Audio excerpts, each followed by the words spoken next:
बातों पे सवाल उठ गया कि जो राम जिसने राम भगवान का मंदिर बनवाया वही वहां से नहीं जीत रहा, अयोध्या से नहीं जीत रहा। लेकिन उल्टा हो गया, इंडिया गठबंधन की 295 नहीं आई लेकिन एनडीए के 295। और हम आज आपसे ये पूछना चाहते हैं कि आपके अम्मी का अकबर, हुमायूं, शाहजहां सब दिया तो तुम्हारा कौन लिया, जरा बताना। बाबर का बेटा हुमायूं, हुमायूं का अकबर, अकबर का शाहजहां, शाहजहां का औरंगजेब। यात्रीगण कृपया क्या लगता अयोध्या में ऐसी क्या चूक रही जो बीजेपी हार गई? बीजेपी के घमंड टूटने की तो ये हम भी चाहते थे कि थोड़ी बहुत हो, ताकि जो भी दिक्कतें, जो हमारी शिकायतें हैं उन्हें वो समझे, हमारे समक्ष आए और उस शिकायतों को दूर कर सके। सुन रहे हैं भाई साहब, कह रही है कि अयोध्या से बीजेपी हार गई है तो उसका घमंड टूट गया है। एकदम सही हुआ है, तकलीफ हुआ है बेचारे। तो भाई साहब आज जो है ना हम इसी का लेने वाले हैं, बारी बारी से। बिना इसका लिए हमको रहा नहीं जाता है भाई साहब। सोच रहे हैं इस बार यही का लेते उठा के एकदम।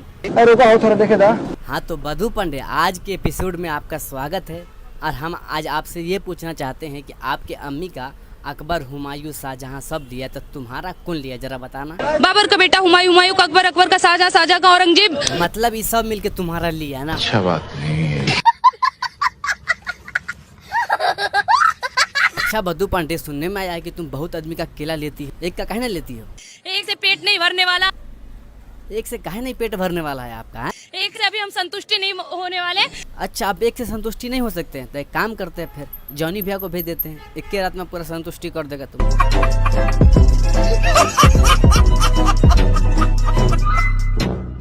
वो दे दो फिर तुम्हारी जीत है भैया। बधू पांडे वो चाहिए, वो दे दो फिर तुम्हारी जीत है भैया। अरे वो मत लो, वो दे दो फिर। अरे बात समझो, नहीं लो, मेरी बात समझो। काहे कि वो जो है ना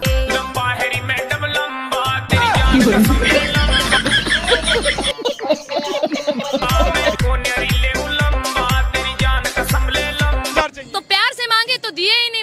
अरे मैडम जी, हम प्यार से इसलिए नहीं दिए हैं कि आपको तो हम पहले बता दिए लंबा है जी मैडम, लंबा। अगर आप फिर भी चाहते हैं तो कोई दिक्कत नहीं है। बड़े प्रेम से मांग रहे हैं। ठीक है मैडम जी, हम भी जो है ना प्रेम से ही मांग रहे हैं। प्रेम रतन धन पायो। तो मैडम जी जरा हमको ये बता दो आप एक बार कि सबसे पहले जो लिए थे आप कैसे लिए थे? भोला बन के। भोला बन के? चुपचाप से ये लेने दे, बिना कुछ टिंग टांग किए हुए। ठीक है, कुछ नहीं करेंगे, आप चुपचाप से आके ले लेना, ठीक है? अच्छा। 95। लेकिन उल्टा हो गया, इंडिया गठबंधन की 295 नहीं आई लेकिन एनडीए के 295। अयोध्या का ये परिणाम हम हिंदुओं के मुंह पे और भारतीय जनता पार्टी के मुंह पे भी शायद ये वो थप्पड़ है जो हमें दिखाई नहीं दे रहा है। हिंदुओं ने फिर से साबित कर दिया कि उनके लिए मंदिर, उनके लिए धर्म, उनके लिए उनकी 33 कोटि देवी देवता जरूरी नहीं, उनके लिए डेवलपमेंट जरूरी नहीं, उनके लिए कुछ जरूरी नहीं, केवल जातिवाद जरूरी है, जिसका परिणाम हमें देखने मिला। भाई साहब देख रहे हैं बधू पांडे को तकलीफ कितना हुआ है। मोदी जी जो अयोध्या से हार गए हैं, बेचारी के दिल पे क्या बीत रहा है वो तो हम ही जानते हैं भाई साहब।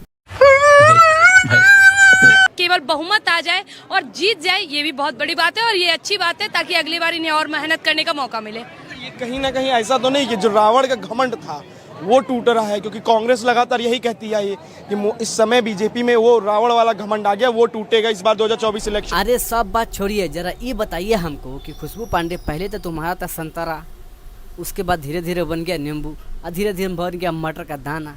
अरे कहना क्या चाहते हो? अरे कहना बस यही चाह रहे हैं हम। कुछ भी नहीं है आगे तुम्हारे।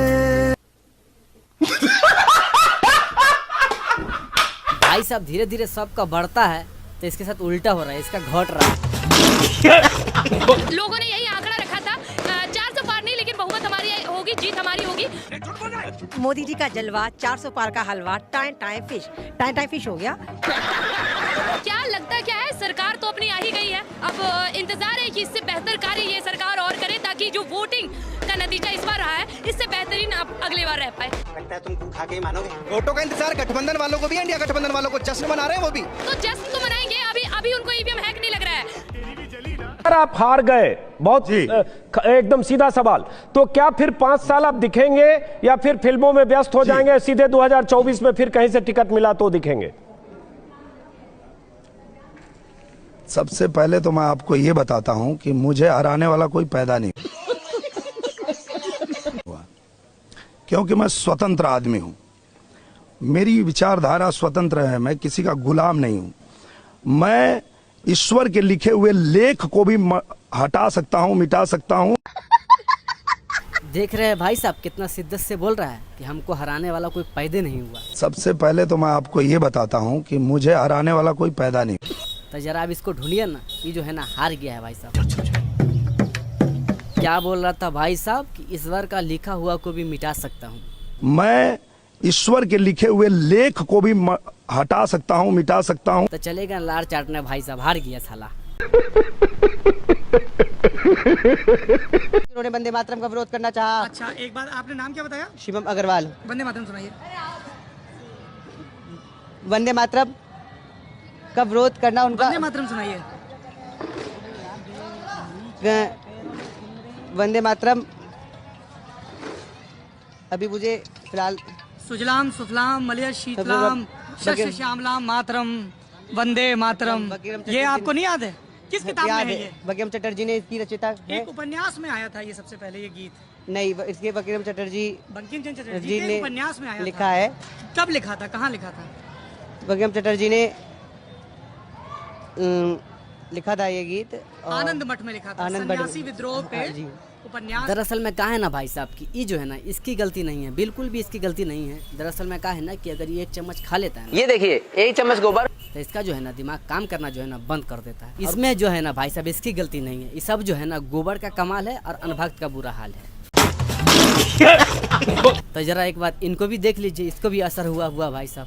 हिंदू 2 बच्चा पैदा करेंगे, मुस्लिम 1 बच्चा करेंगे। मगर जब आजाद हुआ था तब मुस्लिमों की संख्या 10 करोड़ थी, आज 100 करोड़ हो गई। 10-10 बच्चा पैदा करके 100 करोड़ हो गई है। कौन? मुस्लिम। क्या बात कर रहे हैं भाई? बिल्कुल कह रहे हैं। 100 करोड़ हो गए। बिल्कुल कह रहे हैं। मुसलमान 100 करोड़ हो गए। हो गए भाई। तो प्रधानमंत्री बना लेना चाहिए अपना। संख्या नियंत्रण कानून आएगा और मोदी जी से हमारा निवेदन है कि जनसंख्या कानून आए, ये 10 बच्चा पैदा करने वाले को 1 बच्चा पैदा करे, हिंदू 2 बच्चा पैदा करेगा। किसी का भक्त, कोई होता देशभक्त, कोई होता सेना का भक्त, कोई होता है पुलिस का भक्त, तो ये मोदी भक्त हैं, समझ रहे आप? ये देशभक्त नहीं है।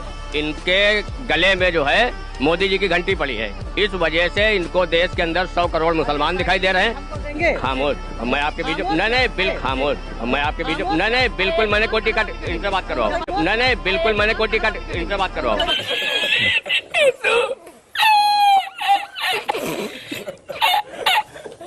तो तबाह होकर भी इनको तबाही नहीं दिखती, और ये अनभक्ति है जनाब, इनकी कोई दवाई नहीं बिकती। भाई साहब अब इस लोग के बारे में क्या कहना चाहिएगा आप? तो कमेंट बॉक्स में ज़रूर बताइएगा ऐसे अनभक्तों को। हमरे सामने में आए तो भाई साहब हमको तो दिल कर रहा था गाली देने का, पर आप लोगों ने बोला अकरम भाई गाली नहीं दीजिए, इसलिए रुका हुआ हूँ और कुछ। भाई साहब आप लोग चैनल पर नए हैं तो सब्सक्राइब कर दीजिए, अगर पुराने हैं तो फिर लाइक कर दीजिए, और कुछ कमेंट बॉक्स में कमेंट करना तो वो भी कर दीजिए। मिलते किसी नेक्स्ट वीडियो में, तब तक